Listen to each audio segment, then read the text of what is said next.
నమస్కారం ఘంటారావానికి స్వాగతం. ముందుగా ప్రధానాంశాలు. ఇవాళ సాయంత్రం జాతిని ఉద్దేశించి ప్రసంగించనున్న ప్రధాని మోదీ. రేపటి నుంచి కొత్త జీఎస్టీ స్లాబ్ల దృష్ట్యా సర్వత్రా ఆసక్తి. కాంగ్రెస్ పార్టీలో చేరిన ఎమ్మెల్యేల అంశంపై హరీష్ ఘాటు వ్యాఖ్యలు. ఈ విషయంలో రేవంత్ రెడ్డి వ్యవహార శైలి సరిగ్గా లేదని మండిపాటు.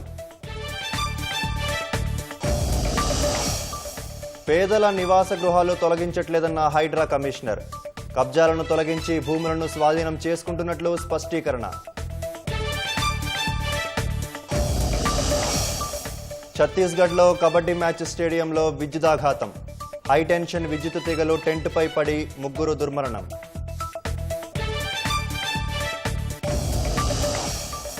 పెరూలో పెన్షన్ సంస్కరణలకు వ్యతిరేకంగా భారీ నిరసనలు.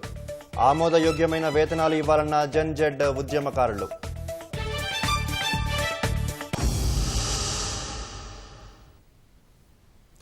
ప్రధాని నరేంద్ర మోదీ సాయంత్రం 5 గంటలకు జాతిని ఉద్దేశించి ప్రసంగించనున్నారు.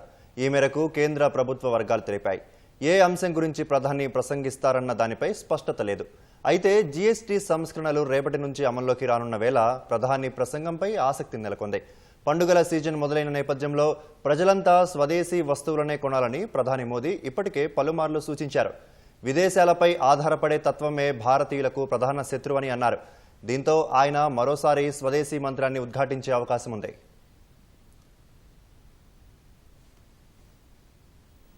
వాణిజ్యంతో భారత్ పాకిస్తాన్ మధ్య యుద్ధాన్ని నిలువరించానని అమెరికా అధ్యక్షుడు డొనాల్డ్ ట్రంప్ మరోసారి పాతపాటే పాడారు. రెండోసారి అధ్యక్ష బాధ్యతలు స్వీకరించాక 7 యుద్ధాలను ఆపినందుకు తనకు నోబెల్ శాంతి బహుమతి రావాలన్నారు.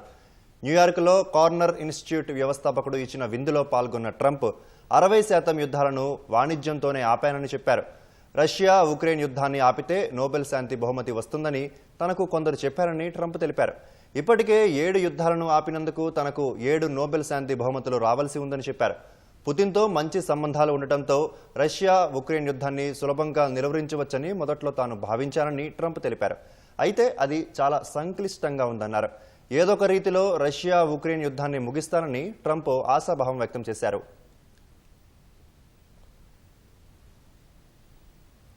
భారత్ సహా విదేశీ వృత్తి నిపుణులకు గండి కొట్టేలా H1B వీసా దరఖాస్తు ఫీజును $1,00,000 పెంచిన అమెరికా ప్రభుత్వం కొత్త దరఖాస్తులకే ఈ పెంపు వర్తిస్తుందని తేల్చి చెప్పింది. ఇప్పటికే ఉన్న వీసా హోల్డర్లకు లేదా పునరుద్ధరణలకు ఈ రుసుము వర్తించబోదని స్పష్టం చేసింది. విదేశాల్లో ఉన్న H1B వీసాదారులు హడావిడిగా అమెరికాకు రావాల్సిన అవసరం లేదని శ్వేతసౌధం అధికారులు తేల్చి చెప్పారు. H1B వీసాలతో అమెరికాలో ఇప్పటికే ఉద్యోగం చేస్తున్న వారికి శ్వేతసౌధం తీపి కబురు అందించింది. ప్రస్తుతం H1B వీసాలు కలిగి ఉన్నవారు, భారత్ లేదా ఇతర విదేశాలను సందర్శించేవారు అమెరికాకు ఆత్రంగా తిరిగి రావాల్సిన పనిలేదని పేర్కొంది. ఇప్పటికే H1B వీసా ఉన్నవారు $1,00,000 రుసుమును చెల్లించాల్సిన పనిలేదని స్పష్టం చేసింది. $1,00,000 రుసుము అనేది కొత్తగా H1B వీసాలు దరఖాస్తు చేసుకునే వారికి అని శ్వేతసౌధం మీడియా కార్యదర్శి కరోలినా లివిట్ వెల్లడించారు. H1B వీసాల్లో దాదాపు 71 నుంచి 72% భారతీయులు దక్కించుకుంటున్నారు. H1B దరఖాస్తు ఫీజును $1,00,000 పెంచుతూ ట్రంప్ ప్రభుత్వం నిన్న తీసుకున్న అనూహ్య నిర్ణయంతో H1B వీసాదారుల్లో ఆందోళన తలెత్తింది. ట్రంప్ సంతకం చేసిన ఆదేశాలు నేటి నుంచే అమల్లోకి రానున్నాయి. భారత కాలమానం ప్రకారం ఈ ఉదయం 9:30కు H1B ఫీజుల పెంపు అమల్లోకి రానుంది. ట్రంప్ తీసుకున్న నిర్ణయంపై తొలుత ఎలాంటి స్పష్టత లేకపోవడంతో అమెరికాకు చెందిన దిగ్గజ టెక్ సంస్థలు తమ సంస్థల్లో ఉద్యోగం చేస్తున్న H1B వీసాదారులను 24 గంటల్లో అంటే ట్రంప్ ఆదేశాలు అమల్లోకి రాకముందే అమెరికా రావాలని అంతర్గతంగా పంపిన మెయిళ్ల ద్వారా ఆదేశించాయి. మైక్రోసాఫ్ట్, మెటా తదితర సంస్థలు ఈ జాబితాలో ఉన్నాయి. అమెరికాలో ఉంటున్న H1B, H4 ఉద్యోగులు 2 వారాలు ఇతర దేశాలకు వెళ్లొద్దని కూడా సూచించాయని సమాచారం. ఈ నేపథ్యంలో శ్వేతసౌధం మీడియా కార్యదర్శి కరోలినా లివిట్ ఎక్స్లో వివరణ ఇస్తూ ఒక పోస్ట్ చేశారు. H1B వీసా దరఖాస్తులకు ఏటా $1,00,000 వసూలు చేస్తామనడం నిజం కాదన్నారు. దరఖాస్తు చేసినప్పుడు ఒక్కసారి మాత్రమే ఫీజు వసూలు చేస్తారని ఆమె స్పష్టం చేశారు. ఇప్పటికే H1B వీసా ఉండి విదేశాలకు వెళ్లినవారు తిరిగి అమెరికా వస్తే వారి నుంచి $1,00,000 ఫీజును వసూలు చేయబోరని తెలిపారు. H1B వీసాదారులు ఎప్పటిలాగానే విదేశాలకు వెళ్లి అమెరికాకు తిరిగి రావచ్చని పేర్కొన్నారు. ప్రస్తుతం ఉన్న ఎలాంటి వీసాదారులైనా అమెరికా నుంచి రాకపోకలు సాగించేందుకు ట్రంప్ నూతన ఆదేశాలు అడ్డంకి కాదని తేల్చి చెప్పారు. H-1B వీసాలు పొందినవారు పునరుద్ధరణకు దరఖాస్తు చేస్తే $1,00,000 ఫీజు ఉండదన్నారు. పెంచిన $1,00,000 ఫీజు కొత్తగా దరఖాస్తు చేసుకునే వారికి మాత్రమే వర్తిస్తుందని లివిట్ వివరించారు. ఇప్పటికే లాటరీకి ఎంపికైన వారికి కొత్త నిబంధనలు వర్తించవన్నారు. తదుపరి లాటరీ సమయానికి దరఖాస్తు చేసుకునే వారికి మాత్రమే $1,00,000 రుసుము వర్తిస్తుందని చెప్పారు. ఈ మేరకు కరోలినా లివిట్ చేసిన పోస్ట్ను అమెరికా అధ్యక్ష కార్యాలయం శ్వేతసౌధం రీపోస్ట్ చేసింది.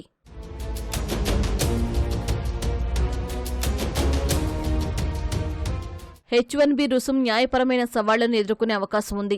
అయితే కోర్టుల్లో ట్రంప్ ఉత్తర్వులకు అనుకూలంగా తీర్పు వస్తే మాత్రం కొత్తగా దరఖాస్తు చేసుకునే వారికి ఇబ్బందులు తప్పవు. నిన్న ట్రంప్ కార్యనిర్వాహక ఆదేశంపై సంతకం చేసిన తర్వాత అమెరికాలోని H-1B వీసాలపై ఉన్న చాలా మంది భారతీయులు స్వదేశానికి ప్రయాణించే ప్రణాళికలను రద్దు చేసుకున్నారు. భారత్లో ఇప్పటికే ఉన్న వీసాదారులు ఉన్నపడంగా అమెరికాకు ప్రయాణమయ్యారు.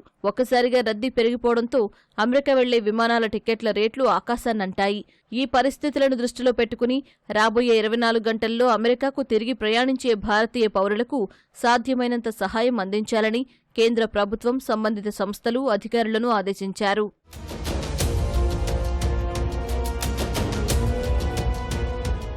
H-1B వీసా దరఖాస్తులపై వార్షికంగా $1,00,000 రుసుము విధించాలనే అమెరికా నిర్ణయం పూర్తి చిక్కులను భారత పరిశ్రమతో సహా సంబంధిత వర్గాలు అధ్యయనం చేస్తున్నాయని భారత విదేశాంగ శాఖ పేర్కొంది.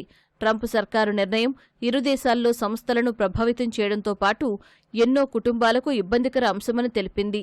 వీటి పరిణామాలను సంబంధిత భారత సంస్థలు సహా భాగస్వామ్య పక్షాలన్నీ అధ్యయనం చేస్తున్నాయని తెలిపింది.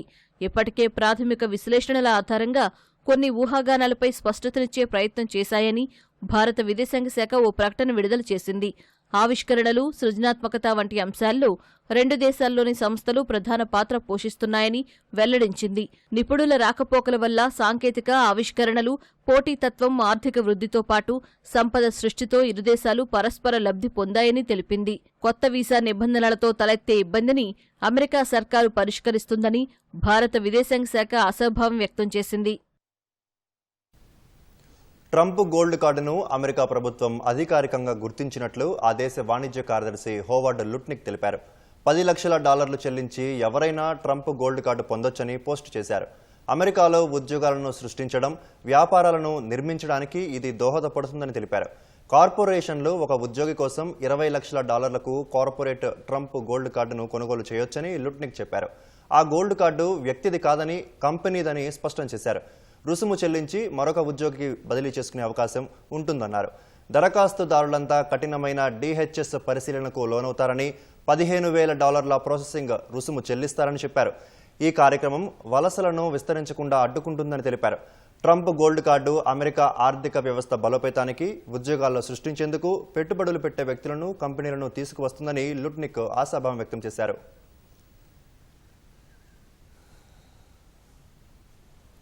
కబ్జాలు, ఆక్రమణలపై హైడ్రా ఉక్కుపాదం మోపుతోంది. మేడ్చల్, మల్కాజిగిరి జిల్లా కుత్బుల్లాపూర్ నియోజకవర్గం గాజుల రామారంలో కూల్చివేతలు చేపట్టింది. దాదాపు 317 ఎకరాల ప్రభుత్వ భూమికి సమాజంలో పలుకుబడి ఉన్న కొందరు వ్యక్తులు కబ్జాకు యత్నించినట్లు గుర్తించింది. ఈ కూల్చివేతల్లో పేదల నివాసాల జోలికి వెళ్లట్లేదని హైడ్రా కమిషనర్ రంగనాథ్ స్పష్టం చేశారు.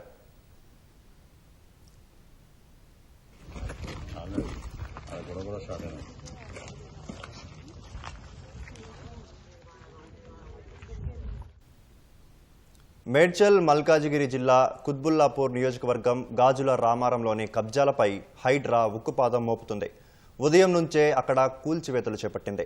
రాష్ట్ర ఫైనాన్స్ కార్పొరేషన్కు కేటాయించిన దాదాపు 300 ఎకరాలకు పైగా ప్రభుత్వ స్థలాన్ని కబ్జాదారులు ఆక్రమించినట్లు హైడ్రాకు ఫిర్యాదులందాయి.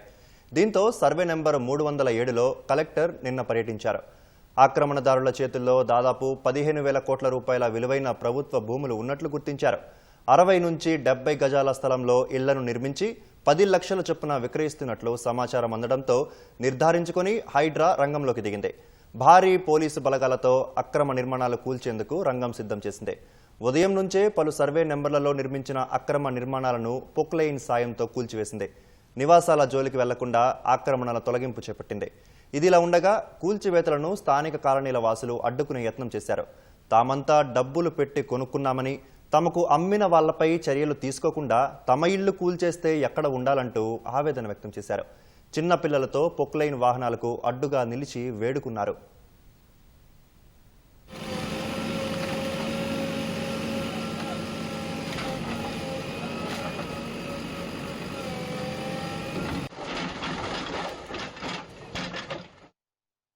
మేము 5 years నుండి ఉంటున్నాం సార్ ఇక్కడ. మీకేమన్నా చెప్పారు సమాచారం?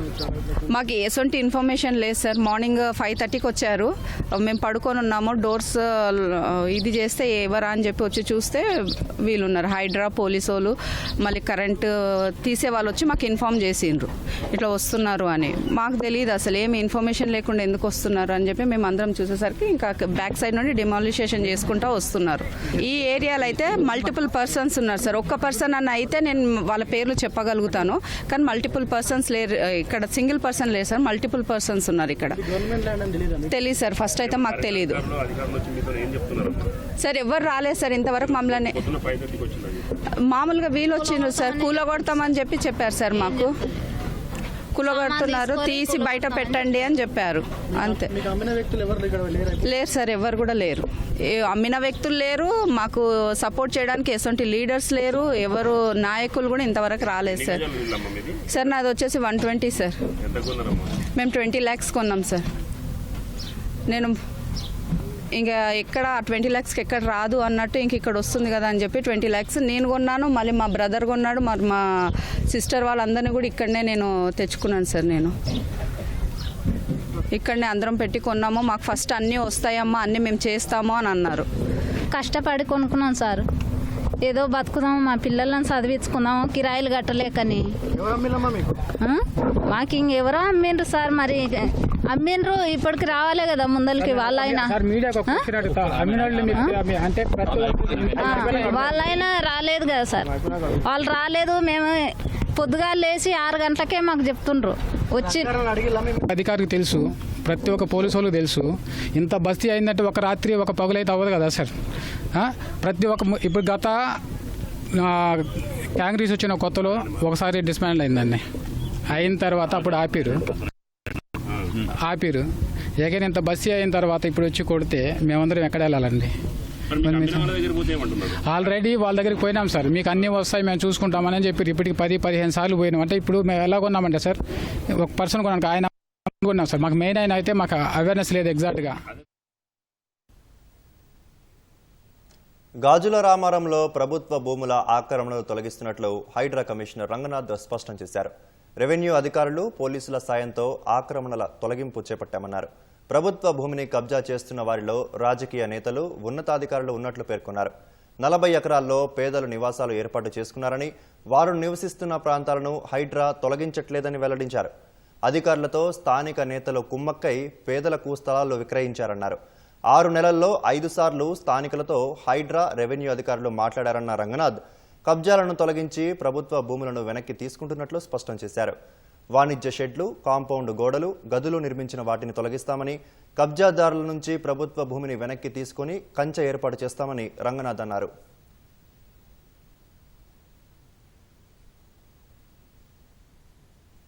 కబ్జాదారుల చెర నుంచి ప్రభుత్వ భూములకు రక్షణ కల్పించడం శుభపరిణామమని సిపిఐ పార్టీ నేతలన్నారు. ఇప్పటికైనా పేదలు మాయమాటలు చెప్పి స్థలాన్ని అమ్మే కబ్జాదారులను, రాజకీయ నాయకులను నమ్మొద్దన్నారు. అక్రమంగా పేదల నుంచి లక్షలు దండుకున్న వారిని కఠినంగా శిక్షించాలని డిమాండ్ చేశారు.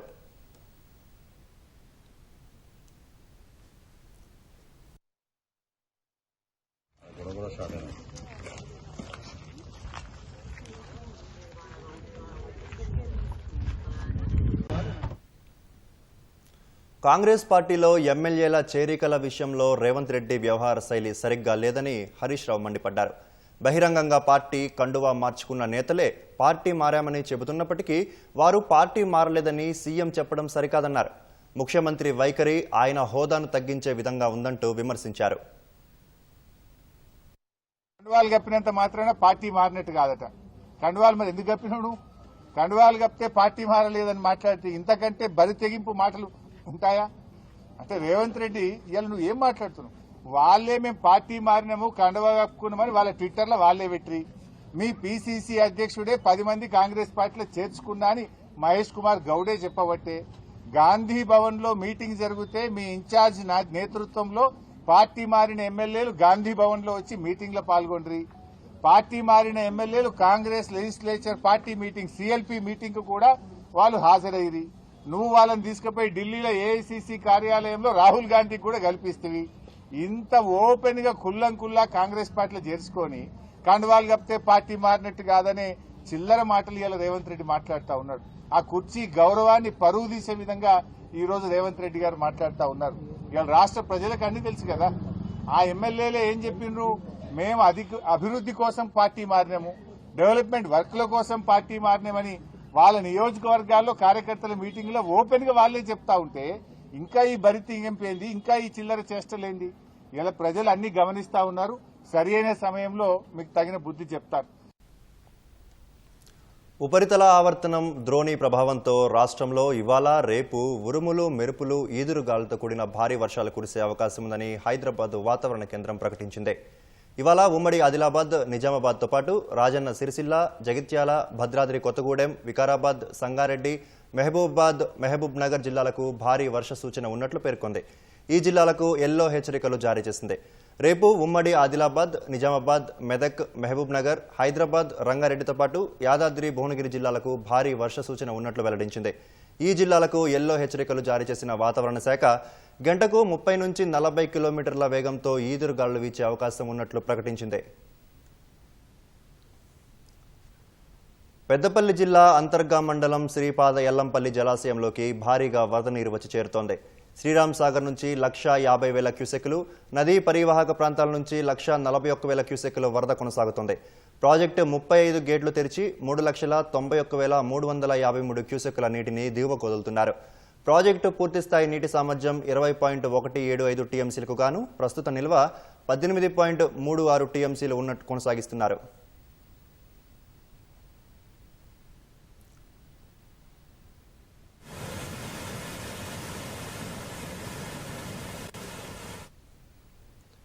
మున్సిపల్ శాఖ మంత్రిగా సీఎం రేవంత్ రెడ్డి పూర్తిగా వైఫల్యం చెందారని మాజీ మంత్రి హరీష్ రావు విమర్శించారు. వరద ముంపు ప్రాంతాల అభివృద్ధికి, బాధితులకు సాయం అందించడంలో ప్రభుత్వం నిర్లక్ష్యంగా వ్యవహరించిందని ఆరోపించారు. ఇటీవల కురిసిన భారీ వర్షాల నేపథ్యంలో సికింద్రాబాద్లో రామ్ గోపాల్ పేట్ సహా నీట మునిగిన పలు బస్తీలలో తలసాని శ్రీనివాస యాదవ్తో కలిసి హరీష్ రావు పర్యటించారు. కస్తూర్బా నగర్లో వరద ముంపునకు గురైన ప్రాంతాల్లోని 1,500 కుటుంబాలకు నిత్యావసర సరుకులు పంపిణీ చేశారు. ఇప్పటికైనా వరద ముంపు బాధితులకు ప్రభుత్వం ఆర్థిక సాయం చేయాలని, నాలాల పూడికతీత పనులు చేపట్టాలన్నారు. బతుకమ్మ పండుగ నేపథ్యంలో ప్రభుత్వం వెంటనే నిధులు విడుదల చేసి మౌలిక వసతులు కల్పించాలని డిమాండ్ చేశారు. ఇలా పల్లెటూళ్ళలో కూడా ఏమైపోయిందంటే కనీసం బుగ్గలేసే పరిస్థితి లేదు. జనరల్ గా తల్లిగారింటికి పోతుంటారా మా అక్క చెల్లెళ్ళు. ఇలా గ్రామాల్లో కేసీఆర్ గారు ఉన్నప్పుడు మిషన్ కాకతీయలో చెరువులు బాగు చేసి బతుకమ్మ మెట్లు కట్టించాడు, బతుకమ్మ ఘాట్లు కట్టించాడు. పండుగను అద్భుతంగా జరుపుకోవడానికి ఫ్లడ్ లైట్లు వేసేవాళ్ళు, రోడ్లు వేసేవాళ్ళు, మొత్తం గడ్డి చెక్కించి అద్భుతమైనటువంటి సౌకర్యాలు ఉండేవి. కానీ ఇలా రేవంత్ రెడ్డి పాలనలో గ్రామాల్లో ₹1 లేదు. పంచాయతీ సెక్రటరీలు అప్పులపాలు అయిపోయినారు, సర్పంచులు లేరు, ఎంపీటీసీలు లేరు, ఎలక్షన్లు పెట్టే ధైర్యం రేవంత్ రెడ్డికి లేదు. గ్రామ పంచాయతీల్లో నయా పైసా లేదు. కనీసం పండగ పూట కూడా కాలిపోయిన బుగ్గలేసే పరిస్థితి లేదు. పండగ పూట గ్రామాల్లో చెత్త ఎత్తే పరిస్థితిలో ట్రాక్టర్ల డీజిల్ దిక్కులేని పరిస్థితి. బతుకమ్మకు ఏర్పాట్లు చేయడానికి గడ్డి మందు కొట్టడానికి కూడా గ్రామాల్లో పైసలు లేవు. ఇది రేవంత్ పాలన. మాటలకు ఎక్కువ, చేతలకు తక్కువ. కనీసం పండగనన్నా పట్టించుకో. ఈ పండగ పూటనైనా గ్రామ పంచాయతీలకు నిధులు విడుదల చేసి తెలంగాణలో అతిపెద్ద పండగ బతుకమ్మ, దసరా పండగ. ఈ పండగ ఏర్పాట్లు చేసుకోవడానికైనా గ్రామాలకు నిధులు విడుదల చేయి. నీ పాలనలో ఈ 2 సంవత్సరాల్లో గ్రామ పంచాయతీలన్నీ కూడా మురికి కూపాలుగా, చెత్త కుప్పలుగా మారిపోయినాయి. ఇప్పటికైనా కళ్లు తెరువు, గ్రామ పంచాయతీలకు నిధులు ఇయ్యి. బడా కాంట్రాక్టర్లకు కాదు బిల్లులు ఇవ్వాల్సింది, గ్రామాలకు ఇయ్యి. పేద ప్రజలకు ఇవ్వాల్సిన డబ్బులు ఇవ్వు. గ్రామాల్లో వరదల్లో మునిగిపోయిన పంట పొలాలకు సహాయం చెయ్యి. వరదల్లో మునిగిపోయిన పేద ప్రజలకు నిత్యావసర వస్తువులు అందించు. వారికి ఆర్థిక సాయం అందించాలని చెప్పి మేము డిమాండ్ చేస్తున్నాం. ఉత్తర తెలంగాణలో ప్రసిద్ధిగాంచిన ఎంజీఎం ఆసుపత్రిలో కుక్కల స్వైర విహారం కలకలం రేపుతోంది. హాస్పిటల్లో ప్రధాన వార్డులో సునకాల గుంపు రోగుల మధ్యలో తిరుగుతూ ఇబ్బందులకు గురిచేస్తున్నాయి. సిబ్బంది నిర్లక్ష్యంగా వ్యవహరించడంతో వార్డులకు సునకాలు వస్తున్నాయని రోగులు తెలిపారు. ఈ ఘటనపై రోగుల కుటుంబ సభ్యులు ఆగ్రహం వ్యక్తం చేస్తున్నారు. రోగుల భద్రతపై నిర్లక్ష్యంగా వ్యవహరిస్తున్న సిబ్బందిపై చర్యలు తీసుకోవాలని డిమాండ్ చేస్తున్నారు. దీనిపై అధికారులను వివరణ కోరగా ఈ విషయం తమ దృష్టికి రాలేదని తెలిపారు.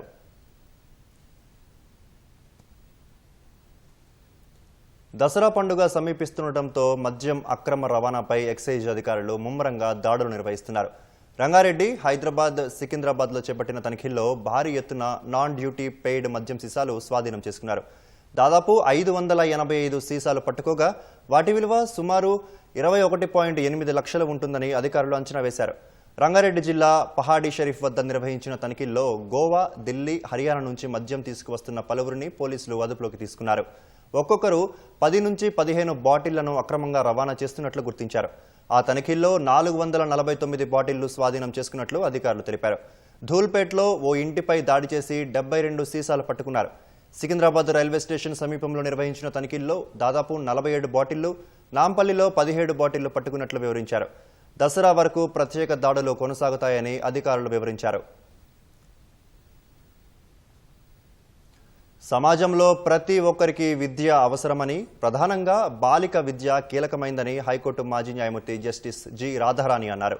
తెలంగాణ బాలోత్సవంలో భాగంగా బాలికా సాధికారత బ్రోచర్ను జస్టిస్ రాధారాణి, సినీ గేయ రచయిత సుద్దాల అశోక్ తేజ తదితరులు ఆవిష్కరించారు. బాలికలు మానసికంగా నిబ్బరంగా ఉండి చదువుకు ప్రాధాన్యత ఇస్తే సమాజంలో అత్యున్నత స్థాయికి ఎదగొచ్చని ఆమె సూచించారు. నేటి బాలికలకు, మహిళలకు అవకాశాలు చాలా ఉన్నాయని ఉమెన్స్ సేఫ్టీ విభాగం డీసీపీ డాక్టర్ లావణ్య పేర్కొన్నారు. ఆ అవకాశాలను అందిపుచ్చుకుంటే బాలిక సాధికారిక సాధించగలుగుతామన్నారు. ఈ కార్యక్రమంలో చిన్నారులు చేసిన పలు నృత్యాలు ఆకట్టుకున్నాయి. బలహీనులం అంటే ఎక్కడా ఒప్పుకోవద్దు. ఫిజికల్గా, మెంటల్గా బోల్డ్ అంత స్ట్రెంగ్త్ ఉంది మనకి. మనం ఏం కావాలనుకుంటే అది అవ్వచ్చు, కానీ వాటి నుంచి డీవియేట్ అవ్వద్దు. ఈ ఏజ్ ఇది చాలా important. Education is very very important. చదువు అన్నది లేకపోతే మనం ఏది సాధించలేం. ఆ చదువు ఉంటే మనం ఏమైనా ఎంతైనా చేయగలుగుతాం. ప్రతి అమ్మాయికి కూడా నేను చెప్పేది ఏంటంటే, మీకు ఆపర్చునిటీ ఉంది, మీకు చదువుకునేది లేదా ఏదైనా స్పోర్ట్లో రాణించే అవకాశం ఉంది. ఆ అవకాశానికి పెద్దపీట వేయండి. ఆ అవకాశాన్ని అందిపుచ్చుకోండి. అందిపుచ్చుకున్న తర్వాతే మీరు ఈ గర్ల్స్ ఎంపవర్మెంట్ అనేది సాధించగలుగుతారు. నిజామాబాద్ జిల్లాలో సాగునీటి పరంగా ప్రధానమైన జలవనరుల్లో రామడుగు ప్రాజెక్టు ఒకటి. దీని కింద వేల ఎకరాలకు ఏటా 2 పంటలకు పుష్కలంగా నీరంతుంది. నిధుల లేమి కారణంతో అధికారులు కొన్నేళ్లుగా ప్రాజెక్టు నిర్వహణను గాలికొదిలేశారు. జలాశయం నిండుకుండలా మారినా కాలువలకు సీసీ లైనింగ్ సరిగ్గా లేక చివరి ఆయకట్టుకు నీరందని పరిస్థితి ఏర్పడింది. అంగట్లో అన్నీ ఉన్నా అల్లుడి నోట్లో శని ఉందన్నట్లు మారింది నిజామాబాద్ జిల్లాలోని రామడుగు ప్రాజెక్టు కింద ఉన్న గ్రామాల పరిస్థితి. జిల్లాలో ముఖ్యమైన ప్రాజెక్టుల్లో రామడుగు జలాశయం ఒకటి. దీనిని 1964లో నిర్మించారు. 2010 వరకు ప్రాజెక్టు కింద 4,300 ఎకరాల ఆయకట్టు ఉండగా అప్పటి ప్రభుత్వం 20 కోట్ల నిధులతో ఆయకట్టును 6,100కు పెంచి కుడి, ఎడమ కాలువల తూములు నిర్మించింది. దీంతో ఈ ప్రాజెక్టు కింద ఉన్న ధర్పల్లి, డిచ్పల్లి, జక్రాన్పల్లి, భీమ్గల్, వేల్పూర్ మండలాలకు నీరందుతోంది. ప్రాజెక్టు పూర్తిస్థాయి నీటి సామర్థ్యం 966.022 మిలియన్ క్యూబిక్ ఫీట్లు కాగా ప్రస్తుతం జలాశయం నిండు కొండను తలపిస్తోంది. కానీ ప్రాజెక్టు అభివృద్ధికి కొన్నేళ్లుగా నిధుల కేటాయింపులు జరగక కాలువలకు సీసీ లైనింగ్, మరమ్మతులు లేకపోవడంతో చివరి ఆయకట్టు పంట పొలాలకు నీరందని పరిస్థితి నెలకొంది.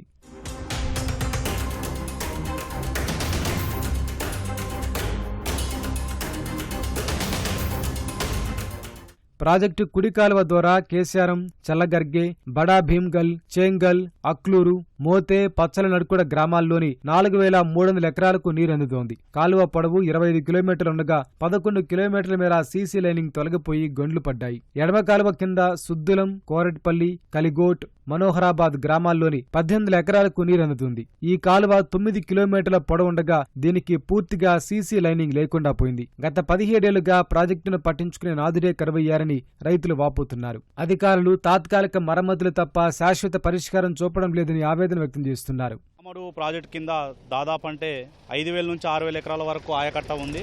లెఫ్ట్ కెనాల్కు దాదాపు 1,800 ఎకరాలు ఆయకట్ట ఉంది. ఇంకో కాలువ రైట్ కెనాల్ కింద 4,200 ఎకరాల భూమి ఉంది. 10 ఏళ్ల నుంచి కూడా ఇది పట్టించుకునే నాదుడు లేడు. కొరటిపల్లి, పునర్వాద్, కల్లిగూడు వరకు ఈ కాలువ అనేది వెళ్తుంది. ఈ కాలువ అనేది డ్యామేజ్ అవ్వడం వల్ల కొరటిపల్లి చింతలకుంట దగ్గరనే ఉన్న వాటర్ అంతా వృధాగా వెళ్లిపోయి చెక్ డ్యామ్ లో కలుస్తుంది. కనుక ప్రభుత్వము దీన్ని వీలైన తొందరగా ఈ మరమ్మతులు చేపట్టాలని నేను ప్రభుత్వాన్ని విజ్ఞప్తి చేస్తున్నాను. పోయినసారి రెండవ పంటకు నీరు పుష్కలంగా అందించాల్సినటువంటి పరిస్థితిలో నీళ్లు వెళ్లే కాలువలు సక్రమంగా లేకపోవడం వల్ల చివరి ఆయకట్టు వరకు నీళ్లు అందకపోవడం, ప్రతి 15 రోజులకోసారి ఇడవాల్సినటువంటి కాలువలు కంటిన్యూగా ఇడవడం వల్ల పోయినసారి మాత్రం నీటి లభ్యత లేకుండా పోయింది. చివరి ఆయకట్టు వరకు నీళ్లు అందించాలంటే మాత్రము ఈ కాలువలు ఆ కాలానికి ముందు మరమ్మతులు చాలా అయితే బాగుంటుంది. ఇప్పుడు పారుతున్న సమయంలో ఎప్పటికప్పుడు దప్పుల సప్పుడు అన్నట్టుంటే అది కరెక్ట్ కాదు. ముందస్తు ప్రణాళికలు చేసి మరమ్మతులు చేస్తే బాగుంటుంది అనేది నా యొక్క ఉద్దేశం. రైతులకు ఉపయోగకరంగా ఉండే ఈ కాలువలు పూర్తిగా నిర్వహణకు నోచుకోక అధ్వానంగా తయారయ్యాయి. కొన్నేళ్లుగా ప్రభుత్వాలు సైతం ప్రాజెక్టుకు ₹1 కూడా నిధులు కేటాయించడం లేదు. గతంలో బొంగలు పడిన చోట తాత్కాలిక మరమ్మతులు చేసినా శాశ్వత పరిష్కారం చూపలేదు. ఏటా అధికారులు ప్రాజెక్టు నిర్వహణకు ప్రతిపాదనలు పంపుతున్నా ఫలితం ఉండడం లేదని రైతులు చెబుతున్నారు. వచ్చే సీజన్లో పైన కాలువలు, తూములకు మరమ్మతులు చేసి సమస్యను పరిష్కరించాలని కర్షకులు విజ్ఞప్తి చేస్తున్నారు. దాని కింద ఉన్నటువంటి కాలువలు చాలా భయంకరంగా ఉన్నాయి. కాలువల్లో చెట్లు పేరుకుపోయి అదే విధంగా మట్టి పెట్టి డ్యామేజ్ అయింది. వచ్చేటటువంటి వాటర్ ఈ స్థాయిలో ఉన్నటువంటి పొలాలకు ఎవరికి కూడా వెళ్లడం లేదు. చివరి వరకు ఉన్నటువంటి భూములన్నింటికి కూడా చేర్చే విధంగా ప్రయత్నం చేయాలని చెప్పేసి ప్రభుత్వంకు విన్నవించుకుంటున్నాను. 4-5 సంవత్సరాల నుండి ఇప్పటి వరకు మనకు కాలువలు సాపు చేసింది లేదు. అట్లనే ఎక్కడెక్కడ డ్యామేజ్ ఉన్నాయో వాటికి సంబంధించినవి కూడా మరమ్మతులు చేపడితే మనము చివరి ఆయకట్టు వరకు మనము నీటిని అందించగలుగుతామని మనస్ఫూర్తిగా కోరుకుంటున్నాను. ఎడమ కాలువ మీద బ్రిడ్జి ఉందో ఆ బ్రిడ్జి పూర్తిగా డ్యామేజ్ అయింది. దాని ద్వారా చాలా యాక్సిడెంట్ అవుతున్నాయి, చాలా మంది చనిపోతారు. ప్రభుత్వం కూడా దీన్ని దృష్టిలోకి తీసుకొని దీన్ని బ్రిడ్జిని కూడా నిర్మించి గ్రామ ప్రజలను కాపాడవలసిందిగా మనవి. అధికారులు ప్రభుత్వం స్పందించి కాలువలను మరమ్మతులు చేపట్టి అలాగే కాలువలో ఉన్న చెట్లని గడ్డిని కోయించి పుడిక తీయడం ద్వారా నీళ్లు తాపుగా వెళ్ళి చివరి వరకు వెళుతాయి. అధికారులు స్పందించి చర్యలు తీసుకోవాలని కోరుచున్నాం. ఏళ్లుగా మరమ్మతులకు నోచుకొని రామడుగు ప్రాజెక్టుపై ప్రభుత్వం దృష్టి సారించాలని ఆయకట్టు రైతులు కోరుతున్నారు. మట్టి మనుషులు తమ జీవన విధానాన్ని జానపదంగా మలుచుకొని పూలను ఆరాధించే ప్రత్యేకమైన పండుగ బతుకమ్మ. 1000 ఏళ్ల చరిత్ర కలిగిన ఈ పండుగలో మహిళలు ప్రకృతిని శక్తిగా భావించి పూజించడమే ప్రధాన ఉద్దేశంగా కొనసాగుతోంది. కాలక్రమంలో ఈ పవిత్రత కొంత మసక బారుతోందని ఆవేదన వ్యక్తం చేస్తున్న ప్రముఖ చారిత్రక పరిశోధకులు జయధీర్ తిరుమలరావుతో మా ప్రతినిధి శివరామకృష్ణ ప్రత్యేక ముఖాముఖి.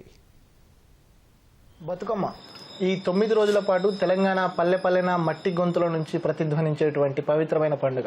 అయితే ఈ పండుగ పవిత్రతను, ఈ పండుగ వెనుక ఉన్న చారిత్రక కారణాలని, విశేషాలని విశ్లేషించేందుకు మనతో పాటు ప్రముఖ చారిత్రక పరిశోధకులు జయధీర్ తిరుమలరావు గారు ఉన్నారు. సార్తో మాట్లాడదాం. సార్ నమస్కారం. సార్ నమస్తే అండి. ముందుగా అసలు తెలంగాణ బతుకమ్మ పండుగకు సంబంధించి ఈ మూల సూత్రం ఏంటి, పండుగ ప్రాముఖ్యత ఏంటి సార్? మనకి చాలా పండుగలు పుట్టు పండుగలు, పెట్టు పండుగలు అని ఉంటాయి. పుట్టినప్పటి నుంచి మానవుడు ప్రకృతిలో నుంచి, వ్యవసాయంలో నుంచి, పునరుత్పత్తి ఆలోచనల నుంచి ప్రాచీన కాలం నుంచి వచ్చే పండుగలు కొన్ని ఉన్నాయి. అలాంటి వాటిలో బతుకమ్మ ఒకటి. బతుకమ్మ మహిళలకి సంబంధించిన పండుగ. అక్కడ పురుషుడు ప్రేక్షకుడి పాత్ర వహిస్తాడు. మొత్తం ఆమె అధీనంలో పండుగ నడుస్తుంది. ఎందుకంటే స్త్రీకి ప్రకృతికి తేడా ఉండదు. స్త్రీని గౌరవించడం అంటే ప్రకృతిని గౌరవించడం. మరొక వైపు ఈ వర్షాకాల తదనంతర కాలంలో ప్రకృతి వ్యవసాయంలో నుంచి ఆ పంట మన ఇంటికి వస్తుంటుంది. ప్రాచీన సమాజంలోనే కాదు, ఇవాళ్ళటికి కూడా అన్ని రకాల ఆదివాసులు కొత్తల పంట చేస్తారు, టెంకల పండుగ చేస్తారు. టెంకల పండుగ అంటే మామిడి పండు టెంకగా మారినప్పుడు అప్పుడు పండుగ చేసి దానిని అందరూ కలిసి తినేయడము. అట్లాగే ఇక్కడ కూడా కొత్త ధాన్యం వచ్చినప్పుడు ఆదివాసుల సమాజంలో ప్రతి పంటకి ఒక కొత్త పంట వచ్చినప్పుడు ఆ ఇంటికి తీసుకొస్తున్నప్పుడు దానికి ఒక పండుగ చేస్తారు. మన దగ్గర అన్నింటికి కలిపి కొత్త పండుగ చేయడాన్ని మరో రూపంలో బతుకమ్మ అనే పేరు మనకు స్థిరపడింది. ఈ బతుకమ్మ పండుగ చాలా ప్రాచీనమైనది, అందులో తప్పేం లేదు. దాని మూల సూత్రం మాత్రం ఒకటే. తెలంగాణలోనే వివిధ ప్రాంతాల్లో కొంత ఒక్కొక్క రకంగా జరుపుకుంటారని చెప్తున్నారు కదా. సో అసలు బతుకమ్మ పండుగ బొడ్డెమ్మ పండుగతో స్టార్ట్ అయిన తర్వాత నుంచి నిమజ్జనం అయ్యేంత వరకు, సద్దుల బతుకమ్మ నిమజ్జనం అయ్యేంత వరకు ఎలా జరుగుతుంది సార్? ప్రతి పువ్వు మనకి కొన్ని పువ్వులకు చాలా విలువనిస్తాం, కొన్ని పువ్వులకు అవి పువ్వులే కానట్టుగా చూస్తాం. కానీ మహిళలకు తెలుసు ప్రతి పువ్వు ఒక కాయకు ముందు రూపమని. కాబట్టి వాళ్ళు ఆ రకంగా పువ్వులను ప్రేమిస్తారు. పువ్వులను ప్రేమించాలి అంటే ఏంటి, పువ్వులను అభిమానించాలి అంటే ఏమిటి, పువ్వులను పూజించడం వరకు వాళ్ళు తీసుకున్న చర్యలు. వాటన్నింటినీ బతుకమ్మలో పేరుస్తారు. 5 కట్ల బతుకమ్మలు, 7 కట్ల బతుకమ్మలు అని 9 కట్ల బతుకమ్మలు అంటే వరసలు. ఇక్కడ పైడి తంగేడు ప్రధాన పాత్ర. గునుగు, కట్ల పువ్వు, బీర పువ్వు, అనేక రకాల 9 రకాల పువ్వులు 9 వలయాలుగా వాటిని తీర్చిదిద్దుతారు. మనకు గ్రామీణ వ్యవస్థలో వాడకట్టుకోక బతుకమ్మ వస్తుంది. ఈ వాడకట్టులో వెనకటికి కులాలతో వాడకట్లు ఉన్నాయి. కొంతమంది కలిసి కట్టుగా ఒకే వీధిలో జీవించే వాళ్ళు ఉన్నారు. ఆ తర్వాత రాను రాను ఊరుగా మారింది. వాడలు కులాల దీనిగా దూరం అయిపోయింది. అయినప్పటికీ ఇప్పటికీ కూడా వీధికి ఒక బతుకమ్మ. ఆ వీధిలో ఎంతమంది ఉంటే అంతమంది ఒక దగ్గర ఆడుకోవడం. ఎప్పుడు సద్దుల బతుకమ్మ కంటే ముందు 8 రోజులు అక్కడ ఆడుకుంటారు. ఆ తర్వాత మాత్రమే ఇంతమంది ఇన్ని రకాల కులాల వాళ్ళు కూడా అందరూ కలిసి ఒకే సమయానికి వెళ్ళిపోతారు. 4 నుంచి 4:30 మధ్యలో ఊరేగింపు ప్రారంభమవుతుంది. ప్రతి వాడకట్టు నుంచి బతుకమ్మలు ఊరేగింపు బయలుదేరుతుంది. దూరం నుండి పైనుండి చూస్తే పూల రథాల్లాగా నడిచిపోతుంటారు. అక్కడ పురుషులు ఈ మహోన్నతమైనటువంటి మానవీయ సంస్కృతికి వాళ్ళ కాలి గజ్జలు, వాళ్ళ చేతిలో వాద్యాలు మోగుతుంటాయి, ఆనందంతో పరవశిస్తాయి.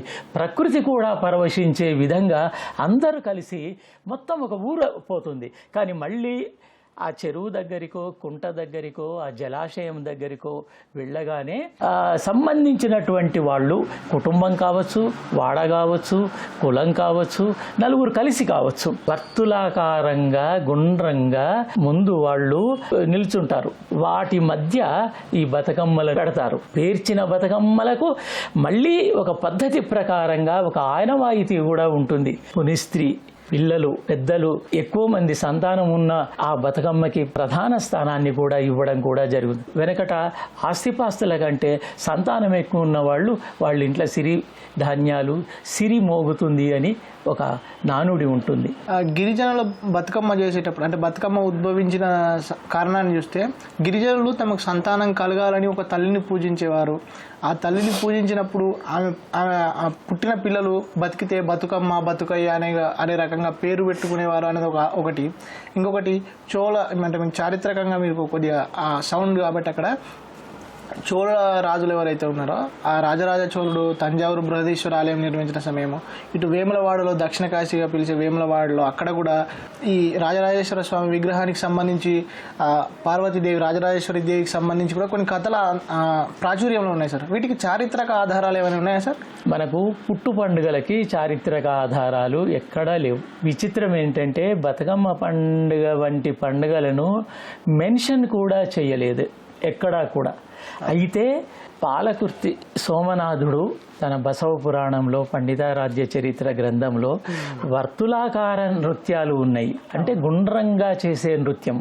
అది రేల పండుగలు, ఆదివాసుల రేల నృత్యాలు, దింసా నృత్యము, ఇలాంటి నృత్యాలన్నీ గుండ్రంగానే ఉంటాయి. ఎందుకంటే రౌండ్గా ఉండడాన్ని పువ్వు వాళ్ళు వెనక్కి ఒక అడుగు వేసి ముందుకు అడుగు వేస్తారు. ఆ తర్వాత పైకి లేస్తారు, కిందికి వంగుతారు ఇలా చప్పట్లు కొడుతూ. దానికి అనుగుణంగా అంటే ఒక మొగ్గ పువ్వుగా కావడం, పువ్వు వికసించడం, బతుకమ్మ పుష్పం ప్రధానమైంది. ఈ నృత్యం కూడా ఆ పువ్వులాగానే వికసిస్తుంది. పువ్వు వికసించడం అంటే కాయ, ధాన్యం, ప్రకృతి, వికాసం, ఇన్ని అర్థాలు అందులో కనిపిస్తాయి. ఇలాంటి పండుగలకు చారిత్రక ఆధారాలు లేకపోగా వీటిని పండుగలుగా కూడా గుర్తించడానికి నిరాకరింపబడినవి. ఇది అర్థం చేసుకోవాలి. అంత మాత్రం చేత ఆ పండుగకు మహత్తు కానీ, పండుగ యొక్క వైభవానికి కానీ, పండుగ యొక్క ఐక్యతకి కానీ భంగం కలగలేదు. ఇటు గ్రామ దేవతలు, గుమ్మడి, కుష్మాండము, ఆ కుష్మాండానికి ప్రధాన స్థానము. ఈ అన్ని రకాల పూల మీద గుమ్మడి, ఆ గుమ్మడి పువ్వులో పసుపు ముద్దను పెట్టి గౌరమ్మగా మనము తీర్చిదిద్దుతాము. ఇన్ని దేవతల కలయిక సమాహారము బతుకమ్మలోనే కనిపిస్తుంది. ఒక్కొక్క దేవతకే ఒక్కొక్క రకంగా పండుగలు జరుగుతాయి ఇంత ఉత్సవాలతోటి. కానీ ఇంతమంది దేవతలని ఒక్క దగ్గరికి తీసుకొచ్చేటువంటి పండుగ బతుకమ్మే. కొంత ప్రాముఖ్యత తగ్గుతుంది నగరాల్లో అని చెప్పినప్పుడు దానికి సంబంధించి కారణాలు ఏమేమి ఉంటాయి సార్? అంటే ఇతర పండుగల ప్రభావం ఏమైనా ఉంది అని అనుకోవచ్చా వీటిపై? ఇప్పుడు పురుషుల పండుగ దసరా తాగి తందనాలాడి ఒళ్ళు గుళ్ళ చేసుకొని అప్పుల పాలయ్యే పండుగకి మనకు అత్యద్భుతమైనటువంటి ప్రచారం ఉంటుంది. ఎన్ని అప్పులు చేసినా పర్వాలేదు కానీ కొత్త బట్టలు ధీమాగా హాయిగా చాలా పెద్ద ఎత్తున మధుమాంసాలు తప్పనిసరితో మిత్రులతో బంధువులతో గొప్పగా చేస్తారు. కానీ ఇక్కడ స్త్రీలు తమ ఇంట్లో తాము, తమ ఇంటి చుట్టూ తాము, తమ వీధిలో తాము, తమ ఊరిలో తాము కలగలిసి దీన్ని పండుగ చేసుకుంటారు ఖర్చు లేకుండా. కానీ ఇక్కడ స్త్రీలు అందరూ పంచుకుంటారు, అందరూ తెచ్చిన దాన్ని ఒక చోట పెడతారు. ఆహారాన్ని పంచుకోవడం ఆ సామూహిక శక్తి లక్షణం ఈ పండుగలో కనిపిస్తుంది. నార్మల్గా చాలా మందికి ధాన్యం అంటే సంక్రాంతి సమయంలో వస్తుంది మాత్రమని తెలుసు, ఏది వరి కానీ ఇవి కానీ. అయితే ఈ మీరు చెప్పే ధాన్యం ఏంటి? నవధాన్యాలకు సంబంధించి పెసర్లు వీటికి సంబంధించి మీరు చెప్పే ధాన్యం వస్తుంది? ధాన్యం రకరకాలు, వరి కావచ్చు, కొర్రలు కావచ్చు. ఒకనాడు ఈ తృణధాన్యాలే ధాన్యం, బియ్యము ధాన్యం కాదు. జొన్న, రాగి, సజ్జ ఇలాంటివి పంట. అట్లాగే ఈ పండుగ పరమార్థం ఏదైతే ఉందో, ఆ పవిత్రత ఏదైతే ఉందో అది దెబ్బతింటుంది అని అనుకోవచ్చు. అంటే ఆధునికంగా జరుగుతున్న ఈ పోకడలు ఏవైతే ఉన్నాయో, ఆధునిక పోకడలో అనుసరించదగినవి, అనుసరించకూడనివి ఏమున్నాయి మీరు గమనించినవి ఏంటి? అద్భుతమైన ప్రశాంతతతోటి వారి వారి స్థాయిలో ఆధ్యాత్మిక ఆచార వ్యవహారాలతో జరుపుకునేదే పండుగ. అట్టహాసాలతో తమ ధన ప్రదర్శన లేదా ఉన్నత భావాల తమ వైభవాలను చూపించుకునేది అది పండగ కాదు. నలుగురు కలిసి చేసుకునేదే పండగ. పెద్ద బతుకమ్మ వెంట చిన్న బతుకమ్మ ఉండాల్సిందే, తల్లి వెంట పిల్ల ఉన్నట్టు. ఆ భావన చూడండి, ప్రాకృతిక భావన. ఇప్పుడు అది మారుతున్నది. మారడానికి అనేక కారణాలు ఉన్నాయి. సామాజిక కారణాలు ఉన్నాయి, రాజకీయ కారణాలు ఉన్నాయి, ఆర్థిక కారణాలు ఉన్నాయి. ఆర్థిక కారణాలు, పువ్వులు లభించడం లేదు, రియల్ ఎస్టేట్ మింగేసింది భూముల్ని, అడవులు పోయినాయి, గ్రామాలు కాంక్రీటు మయమయ్యాయి. బతుకమ్మ పుయ్యడానికి జాగలేదు, బతుకమ్మని ఇప్పుడు పెట్టుకోవడానికి జాగలేదు కాలనీల్లో. ఆ బతుకమ్మని సిబ్బులని తీసివేసి ఆ చేతులతో ఆ బతుకమ్మని నీళ్లకు సమర్పించడం, దాని మీద ఒక దీపం, కొన్ని వందల వేల బతుకమ్మలు ఆ నీళ్లల్లో తేలియాడుతుంటే, ఓలలాడుతుంటే ఆ దృశ్యం ఇవాళ మనం ఎంత డబ్బు పెట్టినా మనం సృష్టించగలమా? బతుకమ్మ పండుగకు సంబంధించి ఇది విశ్వవ్యాప్తంగా తెలంగాణ సంస్కృతిని ఎలా ప్రతిబింబిస్తుంది? అటువంటి పండుగ ప్రస్తుతం మీరు చెప్పినట్టుగా రూపు మార్చుకుంటుంది అనే క్రమంలో మీరు బతుకమ్మ పండుగకు సంబంధించి తెలంగాణ మహిళలకు ఎటువంటి సలహా ఇస్తారు? తెలంగాణ మొదటి నుంచి కూడా ఇతర రాష్ట్రాల నుంచి ఇక్కడికి బతకడానికి వచ్చారు, బంధుత్వాల పేరుతో వచ్చారు, వ్యాపార రీత్యా వచ్చారు, అందరినీ కలుపుకుంది. తన సంస్కృతిని ఎదుటి వారి మీద రుద్దలేదు. కానీ అలా వచ్చిన వాళ్ళు మాత్రం బతుకమ్మని పక్కనే పెట్టారు. రెండవది, వాళ్లకు తెలిసిన కోలాటాలు, దాండియా రాసాలు, ఆ తర్వాత గర్భోనృత్యం పూల నృత్యము.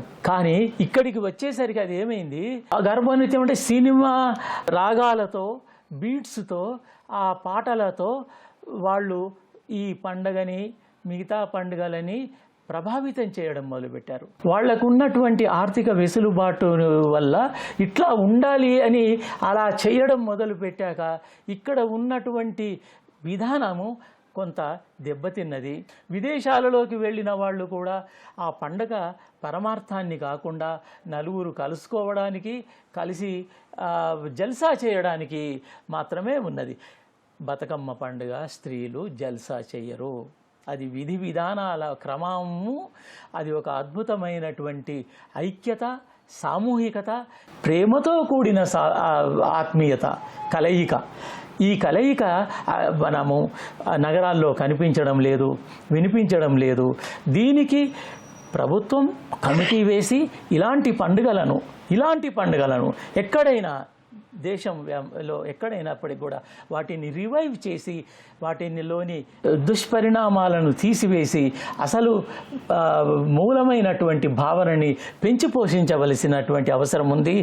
మన ఒక్కొక్క గ్రామీణ టూరిజం కేంద్రాలుగా మనం భావించాలి. బతుకమ్మని కేంద్రం నగరాలలో నుంచే రాజధానిలోనే జరుపుకుంటున్నాం అన్నట్టుగా ప్రచారం చేయడం కూడా సరికాదు. ప్రతి ఊరిలో జరిగేటువంటి బతుకమ్మ దానికి అంత ప్రాధాన్యత, ప్రాశస్త్యతని కూడా అక్కడి లోకల్ ప్రచార సాధనాలు ఇవ్వాలని కూడా మనం కోరుకుందాము. ఈ బతుకమ్మని మనం ఒక దేశవ్యాప్తంగా, అంతర్జాతీయంగా పూల పండుగని, పూల రథాల ఊరేగింపుని మనము డెవలప్ చేయవలసింది. అందుకోసం ప్రయత్నం చేద్దాం. థ్యాంక్ యూ సార్, చాలా మంచి విషయాల్ని విశ్లేషించారు, మాకు చెప్పారు. ధన్యవాదాలు సార్. సో ఇవి మొత్తంగా ప్రముఖ చారిత్రక పరిశోధకులు జయదీర్ తిరుమలరావు గారు చెప్తున్నటువంటి విషయాలు. నగరీకరణ, పాశ్చాత్యీకరణ జరిగిన తర్వాత బతుకమ్మ పండుగ తన పవిత్రతను కొంత కోల్పోతుందని ఆవేదన వ్యక్తం చేస్తూనే ప్రతి ఒక్క తెలంగాణ మహిళపై పండుగ పవిత్రతను కాపాడే బాధ్యత ఉందని గుర్తు చేస్తున్నారు. కెమెరామెన్ రమణ మహేష్తో శివరామ కృష్ణ ప్రసాద్, ఈటీవీ న్యూస్, హైదరాబాద్. ప్రపంచంలో అత్యంత ప్రాచుర్యం పొందిన నాయకుడు ప్రధాని నరేంద్ర మోదీ అని కేంద్ర మంత్రి కిషన్ రెడ్డి అన్నారు. హైదరాబాద్ నెక్లెస్ రోడ్లో నిర్వహించిన 3K నమో యువ రన్ను ఆయన ప్రారంభించారు. ఈ కార్యక్రమంలో బీజేపీ రాష్ట్ర అధ్యక్షుడు రామచంద్రరావు, ఎంపీలు ఈటల రాజేందర్, కొండా విశ్వేశ్వర రెడ్డితో పాటు వందలాది మంది విద్యార్థులు పాల్గొన్నారు. వికసిత్ భారత్ అంటూ విద్యార్థులు నినాదాలతో హోరెత్తించారు. 11 ఏళ్లుగా మోదీ అవినీతి రహిత పాలన అందిస్తున్నారని కిషన్ రెడ్డి స్పష్టం చేశారు. ప్రపంచంలో 4వ అతిపెద్ద ఆర్థిక వ్యవస్థగా ఎదిగామని, త్వరలో 3వ స్థానానికి చేరుతామని ధీమా వ్యక్తం చేశారు. స్వదేశీ ఉత్పత్తులను ప్రోత్సహించడం మనందరి బాధ్యత అని కిషన్ రెడ్డి గుర్తు చేశారు.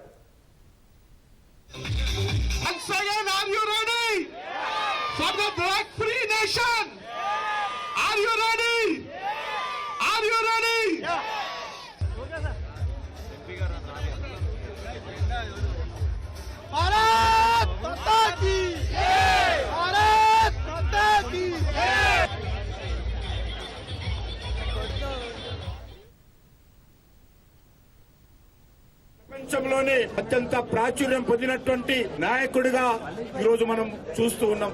సమూలమైనటువంటి సంస్కరణలు తీసుకొస్తూ దేశాన్ని సమగ్రమైనటువంటి అభివృద్ధి దిశలో నరేంద్ర మోడీ గారి నాయకత్వంలో మనం తీసుకొస్తున్నాం.